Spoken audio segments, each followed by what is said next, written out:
everyone. Today I have came up with chapter 4 of accountancy for class 11 students.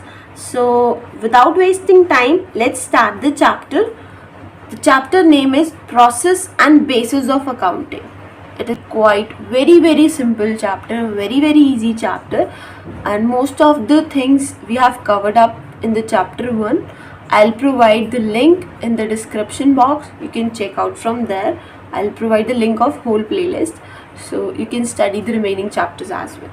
So let's move to the topic. The very first thing is that is process of accounting. कि accounting की process क्या होती है. हमारे chapter का नाम ही process and basis of accounting है. So the very first thing that we should know is process of accounting. As we have discussed this accounting process in the chapter 1 also, we are going to just repeat that thing. So the very first step in the process of accounting is identification.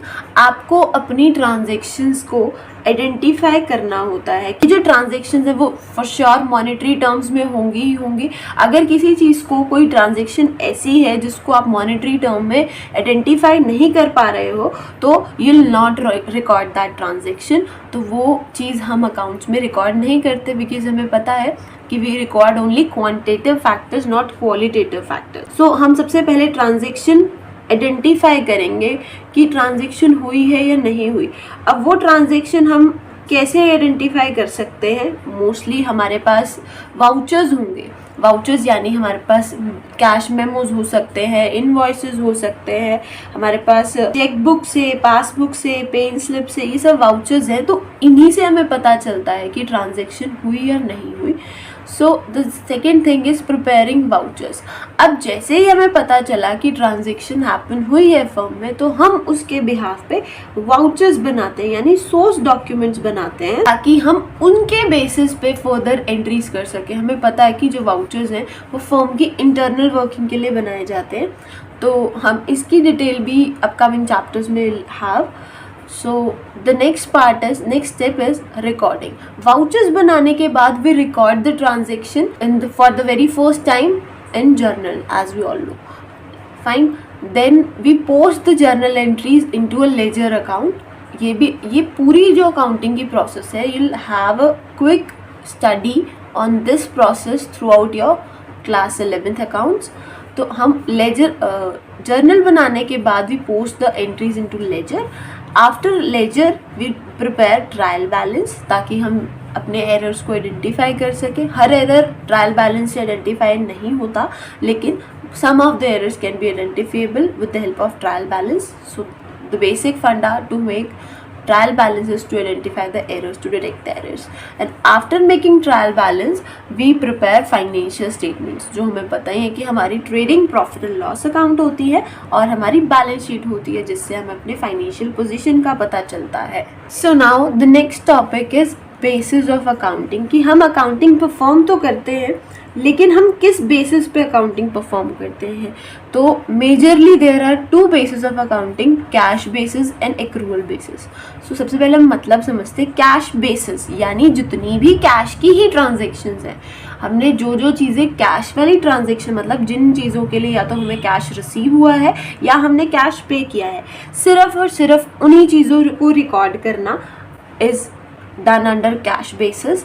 And in accrual basis हर तरह की transaction, चाहे हमें cash receive हुआ है चाहे cash receive नहीं हुआ, मतलब हमने एक्रूअल बेसिस पे हमने जस्ट परचेज कर दी, क्रेडिट पे परचेज की, वो भी हम रिकॉर्ड करेंगे. हमारी सेल हुई वो भी किसी ने क्रेडिट पे ले ली तो वो भी हम चीज़ें रिकॉर्ड करेंगे. लेकिन कैश बेसिस कहता है कि सिर्फ और सिर्फ कैश ट्रांजेक्शन्स रिकॉर्ड करनी है, दोनों ट्रांजेक्शन्स रिकॉर्ड नहीं करनी. सो अगर हम इसको थोड़ा लॉजिकली सोचें तो कैश बेसिस की हेल्प से हमें सिर्फ और सिर्फ अपने बिजनेस के बारे में एक लिटिल बिट नॉलेज लग रही है. बहुत लिमिटेड सी चीज़ें मिल पाएंगी हमें क्योंकि हमें पता है कि कोई भी बिजनेस बिना क्रेडिट के नहीं चलता. हमें क्रेडिट देना भी पड़ता है और हमें क्रेडिट लेना भी पड़ता है. तो कैश बेसिस जो है हमारी एग्जैक्ट फाइनेंशियल पोजीशन कभी भी बता नहीं पाता. वेराज एक्रूअल बेसिस से हमें अपनी फर्म के बारे में प्रॉपर पोजीशन पता चलती है. जो चीज़ें कैश में नहीं भी हुई वो चीज़ें भी रिकॉर्ड की जाती हैं। And then the cash basis में हम क्या करते हैं, कैश बेसिस जो है ये कंपनीज एक्ट 2013, ये एक एक्ट है जो कि हमारा कंपनीज के लिए बना हुआ है, अमेंडमेंट थी 2013 में।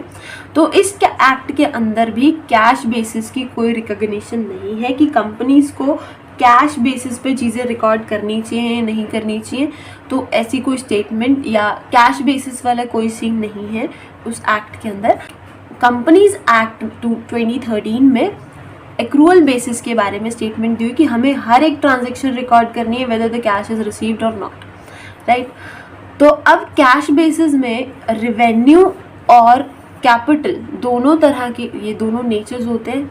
हमने ये चीज़ भी डिस्कस की हुई है in the chapter 2, so you can refer those chapters for detail explanation of these two things. तो यहाँ पे जो है डिस्टिंक्शन, डिफरेंस, इन दोनों का डिफरेंस बिल्कुल भी बताया नहीं जाता, उनको बिल्कुल भी मतलब डिफरेंट नहीं होता, हम उसको सेम ट्रीट करते हैं। लेकिन एक्रूअल बेसिस पे इन दोनों का डिफरेंस बताया जाता है। तो मोस्ट फेवरेबल जो टाइप ऑफ बेसिस है that is accrual basis, and it is the most important question of this chapter, that what is the difference between cash basis and accrual basis.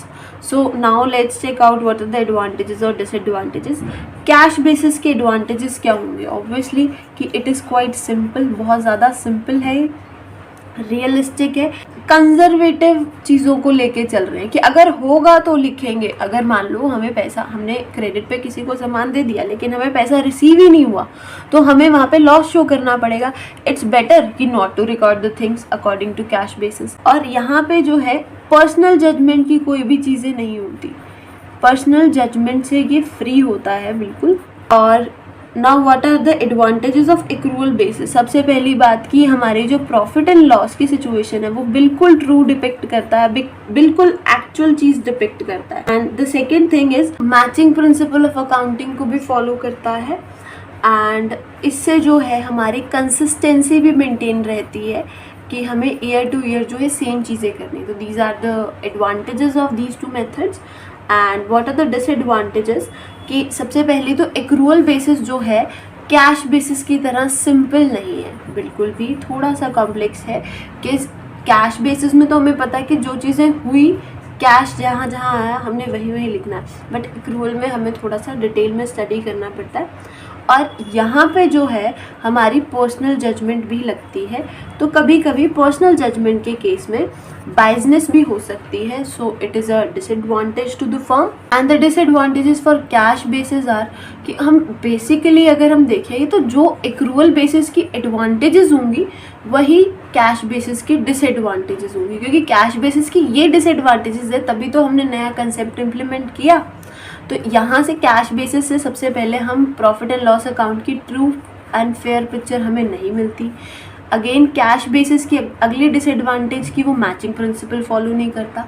Then consistency नहीं रहती, we can not make comparisons in two three things, क्योंकि हम consistent नहीं चल पा रहे हैं, ठीक है। और एक इसकी डिसएडवांटेज है कि कंपनीज एक्ट के अंदर नहीं आता, ये रेवेन्यू और कैपिटल को क्लासीफाई नहीं करता, डिफरेंस नहीं बताता। So this is the very important question for whole of the chapter, that is what is the difference between cash basis and accrual basis of accounting. While preparing your exams you should go for this question surely. Now the next basis of accounting is very very simple. Actually it is the combination of both the basis of accounting. So the third basis of accounting is mixed और hybrid basis. तो नाम से ही पता चल रहा है mixed या hybrid, मतलब कि इन्हीं दो चीज़ों को मिला के ये basis बना होगा। तो कौन कौन सी basis को? Obviously cash और accrual basis को। तो कैश बेसिस और एक्रूअल बेसिस दोनों को मिला के यहाँ पे अकाउंटिंग की जाती है। अब किस तरह से मिलाते होंगे, क्या करते होंगे?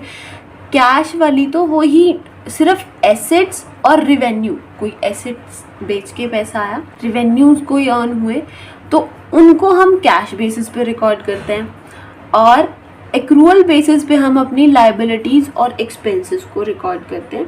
तो इसके बिहाफ पे जो है, जो भी लोग इन अकाउंटिंग ट्रीटमेंट्स को फॉलो करते हैं वो अपनी रिसीट एंड एक्सपेंडिचर अकाउंट बनाते हैं ताकि वो अपनी इनकम को चेकआउट कर सके। And it is majorly used by professionals, इसको प्रोफेशनल्स यूज़ करते हैं, जैसे डॉक्टर्स हो गए, लॉयर्स हो गए, वो प्रोफेशनल लोग इन्हें यूज़ करते हैं। ये जो सिस्टम है ऐसा नहीं है कि रैंडमली कुछ भी सिलेक्ट कर लिया, but it is approved by the courts, मतलब कोर्ट में भी इसको जजमेंट दी जाती है। It is hybrid system is an acceptable and approved system as per the judgments of courts. That's it for the chapter. I hope you understood it well. So stay connected for the upcoming chapters. Thank you.